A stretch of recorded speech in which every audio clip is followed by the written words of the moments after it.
So in honor of R2O, why don't we just start by stopping for about 30 seconds to a minute just to get centered and ground our eyes and take a few deep breaths. Ground ourselves. Excuse me. Take an inhale. Exhale everything out. Inhale.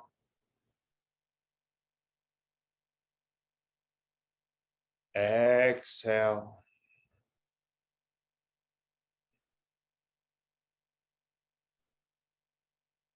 Inhale. Exhale. Thank you very much. My name is Michael. I am on a path of discovery in my recovery, and I am, as my friend would say, an old-fashioned alcoholic and drug addict. This afternoon, I'm going to share my experience, strength, and hope briefly, not tell many war stories, and then just get to where I am today, because that's a big part of my recovery right now, because that's what's in the moment. And that's where I need to land, because if I'm not landed in the moment, in the past or the future, and then my mind is just playing games with me like it's going out of style. So I grew up in Queens, New York. I have a brother, parents, happily married. I'd say we were middle-class family. And from a very, very young age, I have this recollection of me being less than. I don't know where that came from. I don't know why I remember it so vividly, but I remember always wanting what my friends had and always believing that my friends had more. So having that feeling of less than, I had resentments towards my parents. And growing up, I expressed those resentments in rebellious behavior. Sports are a big part of my story. Basketball is a big part of my story. My dad was a basketball player. I played basketball most of my life. It was something that I was very good at. And it was something that was very, very near to my heart. So if they say that, you pick up things from your parents emotionally, I definitely feel that my recollection of my father was that at points in his life, he felt less than. And he felt that his attachment to sports hindered his career, hindered his way to provide for family, because he focused so much on it when he was younger. So that was a big part of my story, where my dad was like making sure, you're never going to be able to be a basketball player. You're going to have to make sure you did okay in school. And my rebellion against that was to do poorly in school, cut corners, cheat, steal, lie, drink, drug. And that went on from pretty much the age of 13 to the age of 40. In the interim, in between that, there were different gaps in my life where, I thought that, okay, there was a new chapter starting. And when those new chapters started, I would be able to stop the addictive behaviors that I was portraying. So to explain it, what would be, when I was in elementary school, I went to, a normal elementary school, and they had a thing called 2-year SP, where if you went to middle school, you could go to middle school for 2 years instead of 3. And you had to take a test to get in. And of course, I took the test to get in and passed. And okay, here's a new beginning, but I screwed that up and I failed out. of that. Ended up in middle school for 3 years. Then I went to high school and there was a new chapter. And I did the same thing over and over again. I did it again. I excelled for a little bit, and then I just went back to addictive behaviors that suppressed my feeling less than, suppressed my fears. And that was drugs and alcohol, with some criminal behaviors in between. Same thing happened when I went to college. Here I am back in college. I'm now a responsible young adult. I have to go to school. I need to get an education to get a job. Boom. That lasted for a little bit, and that ended as well. After being in college for 5 years, maybe, let's say 6 years, I decided I was done with college. So I went and got a job in a financial institution in New York City. And a gentleman there said to me, I would hire you when you graduate college. So I knew school ended at the end of June. So what would I do? I told him I graduated college, and he said, okay, I'll give you a job. And that job entailed entertaining other young men to solicit their business, which meant that I was given a credit card and an expense account to take other young men at other financial institutions out, entertain them, build relationships with them, and start business with them.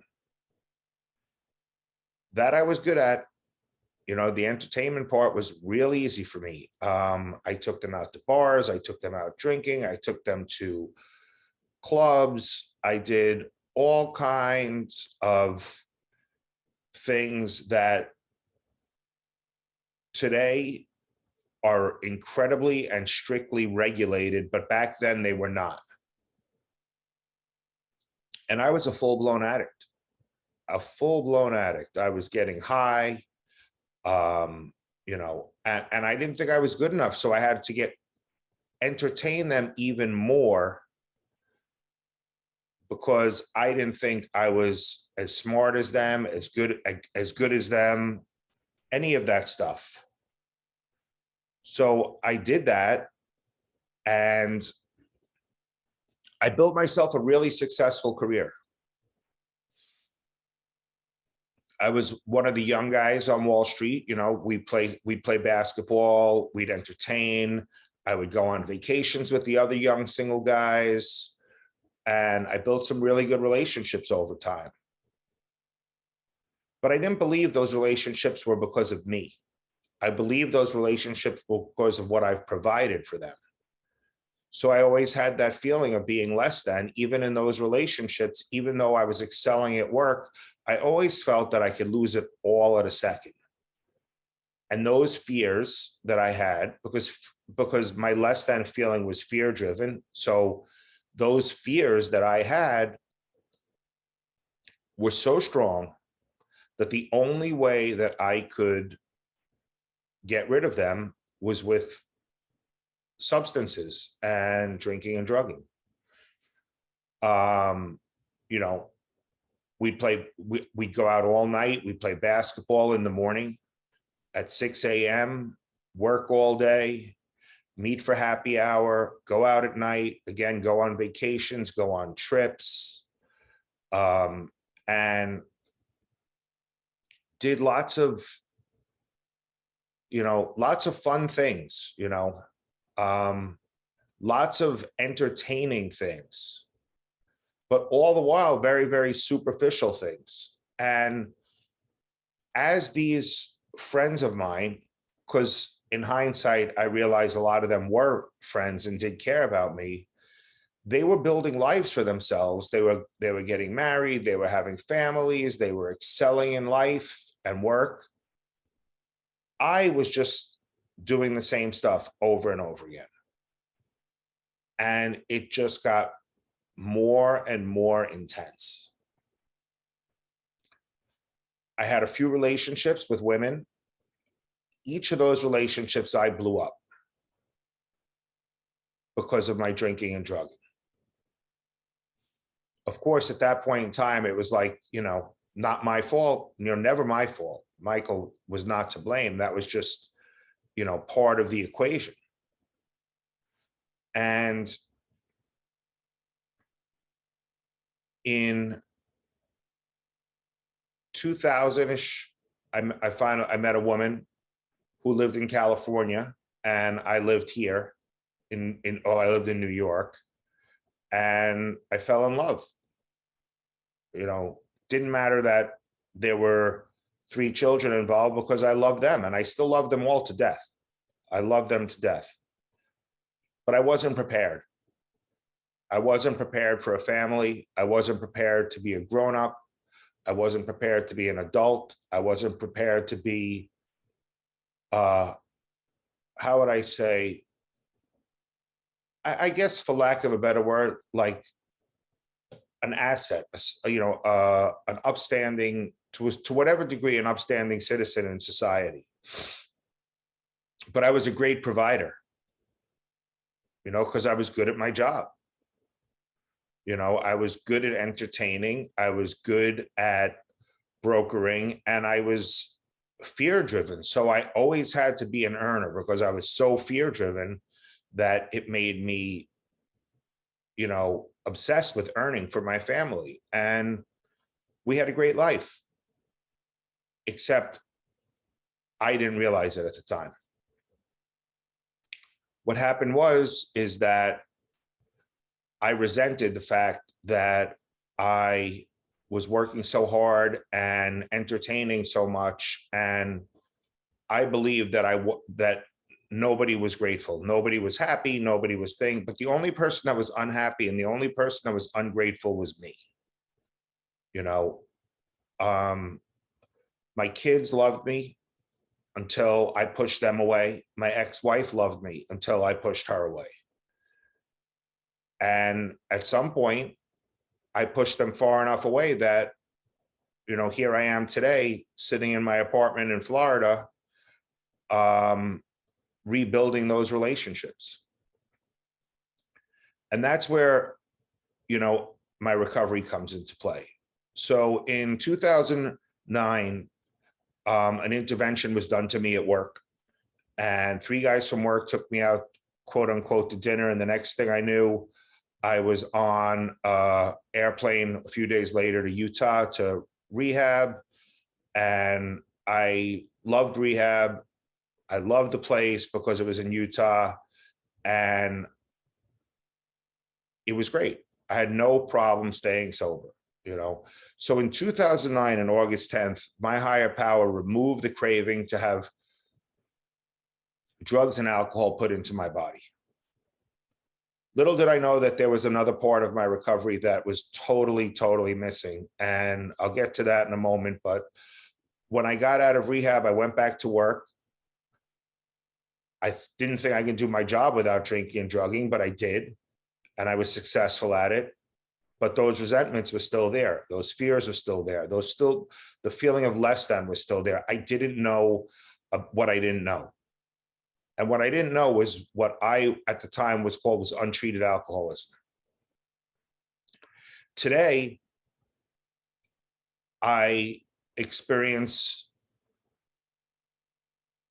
things that I would call dealing with emotional sobriety. So at one point, Bill Wilson from AA wrote an essay about emotional sobriety and about what he believed, was the next frontier after AA, how to live. And basically he did it, based off of the St. Francis prayer. Things like to give and not to be given, to serve and not to be served. That, all about service, all about giving of yourself, all about,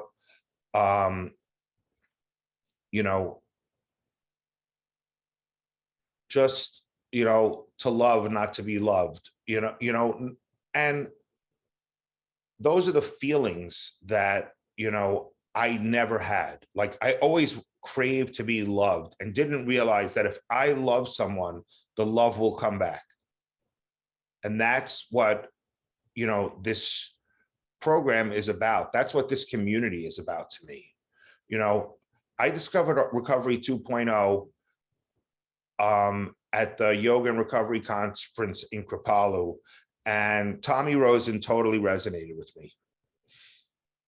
From the fact that he was a man, from the fact that he was originally from New York, and I, really loved yoga. I really was, involved in yoga. I was a yoga teacher, and I wanted to explore this frontier. I did explore the frontier, and I did stay sober, but I still had that like edge that I couldn't like figure out what was missing. Like, what was that edge,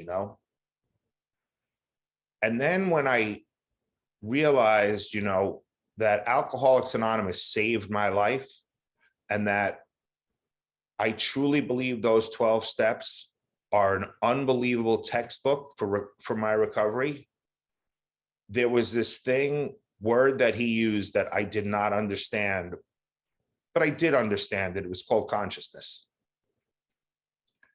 So to go into my little bit of a topic today, I was with my AA sponsor, and he said to me, you should read Bill, about a year ago, he said, you should read Bill Wilson's essay on emotional sobriety. And to me, emotional sobriety, when I read that, was like, grow up, be a man, be accountable, be a pillar of the community, just be an adult. I didn't know how to do that. I knew how to not drink and drug. I didn't know how to be an adult. And one of the things that I learned was breathing. And I realized that, and was taught that if I can take a breath before most of my actions, I can come from a place of consciousness. Consciousness to me is the present moment. Consciousness to me is the here and the now. And when I'm in the here and the now, I can't be afraid because it's happening. So all my fears are based on past behaviors, past occurrences, or trying to predict the future, which never comes, because by the time I get there, it's now the present moment. So that was number one. It was breathing, because breathing centered me into that moment, because my mind would slow down when I started breathing. And then I realized that when the time of day that it was most effective for me at that particular time when I was first learning, it was the morning. And, those of you that are members of the R2O community or know anything about the R2O community, in my mind, non-negotiable number one is sadhana. Because I heard someone say this once, that when we wake up in the morning, we get about 2 seconds, and then our thoughts start coming in. And my thoughts were always like a vulture on the headboard. And again, just back to that fear and being less than. So I started doing sadhana, and as I was told by my teachers, it worked. It really, really worked.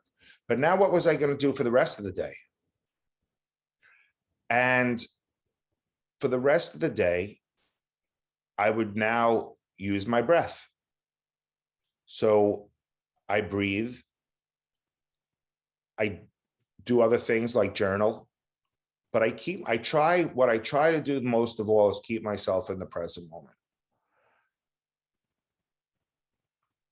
So what I was told by somebody recently, that when I was talking to them about emotional sobriety, they told me that emotional sobriety is no different than consciousness. And that melded both communities together for me in a way that never was there for me before. I had always had this concept that the 12 steps were the 12 steps, and that Recovery 2.0 to me was that part of the 12 steps where prayer and meditation came into play, and yoga and holistic living and, you know, a lifestyle. So then I realized that, you know what, it's not.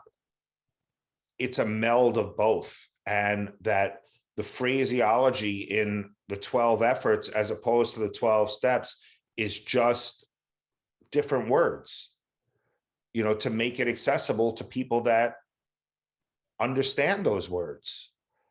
So, you know, for me, like, I use the word God. It's not a Judeo-Christian God. It's more of a universal God. It's more of an energy. It's more of a vibration that exists when I am in alignment with my higher power, which is God, which I call God. It's a way that I feel inside of myself. And when I'm feeling that way, I'm coming from a place of consciousness. So recently, I've made a move to a different city. I've left my career in finance to try and pursue a career in this environment.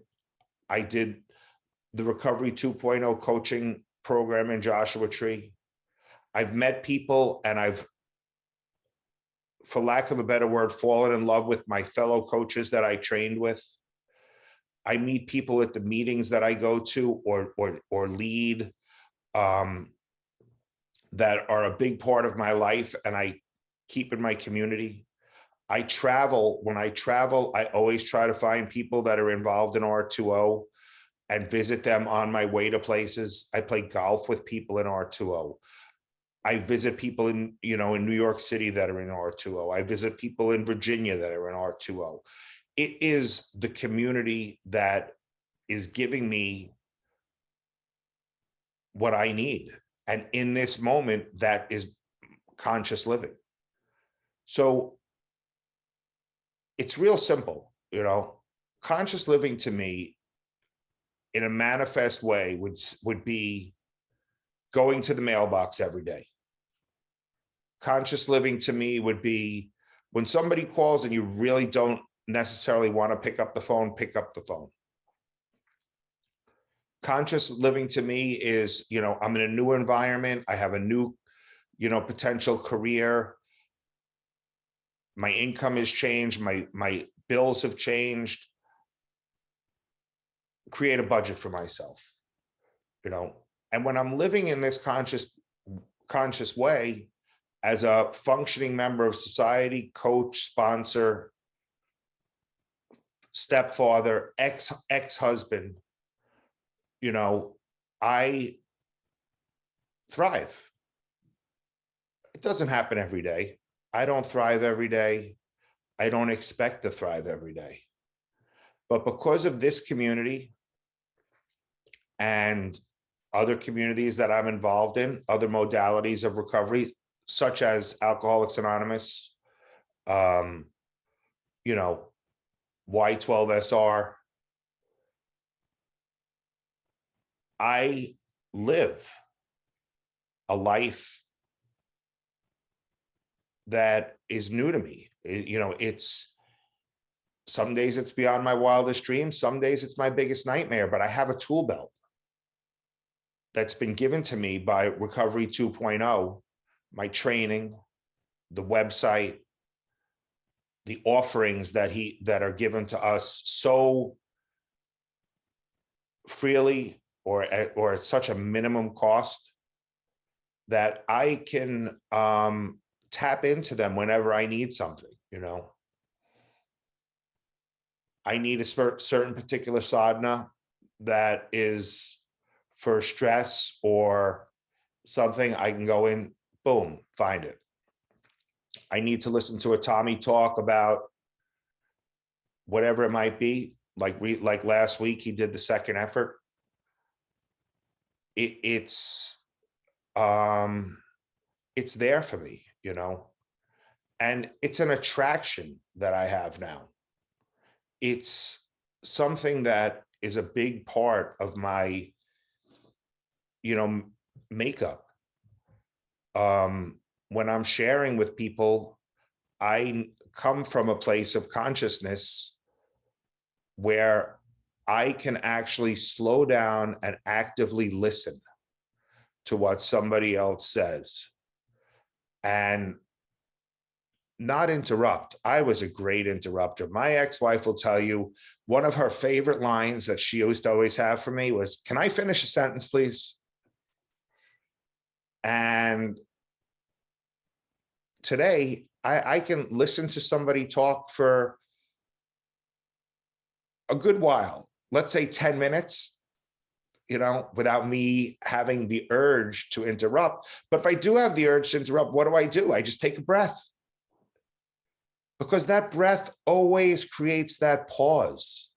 And when I get into that place of the pause, I can come from a place of consciousness, which is the present moment. And I don't have to have my opinion, or I don't have to have how I feel, expressed. I don't need to be heard. I could feel anything I want to feel and then just honor it and let it go. So today, I am 60 years old today, September 28th, 1961. I'll be honest, I am struggling. I'm struggling. And because I'm struggling, and because I can share that with you that I'm struggling, I feel empowered. I feel strong. I feel that I can help. I can be there for you because of what is going through in my manifest existence today. I know I have this community that has my back, and I have this community's back big time. I can call any one of those coaches or anybody in this community, and they would be there for me. I know that. Other modalities don't throw in, for lack of a better word, the gray area.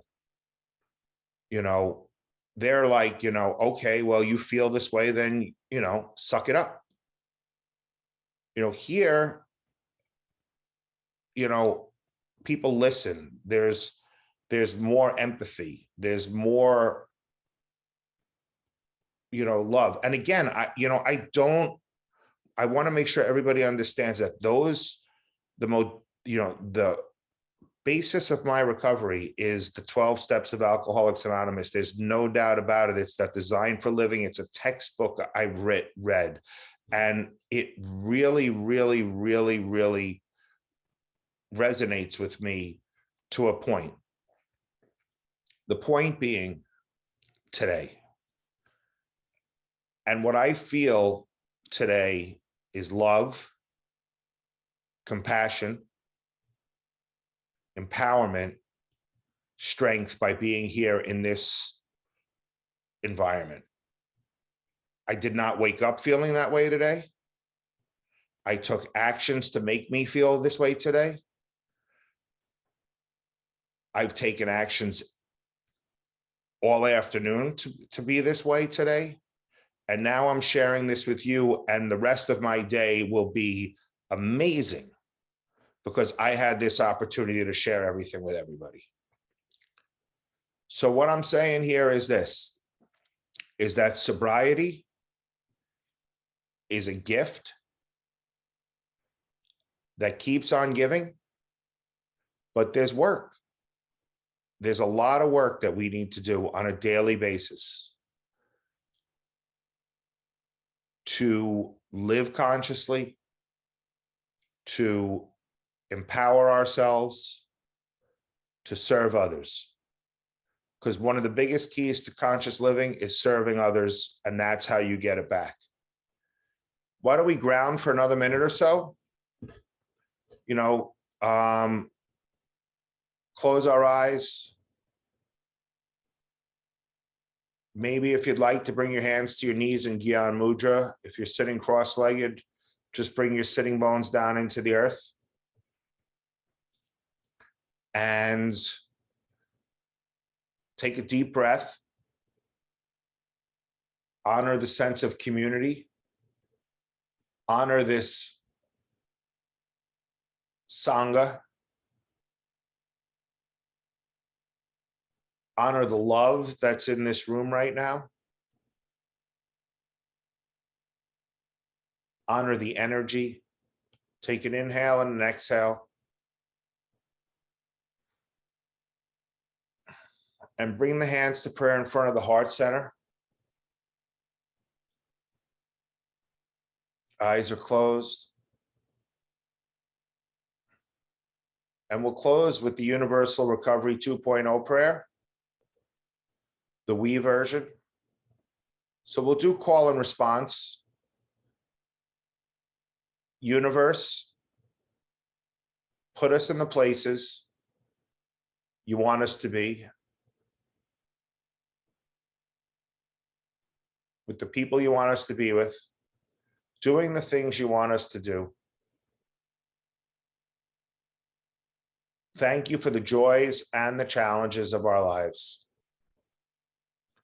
Sat Now, Sat Nam, Namaste, woohoo.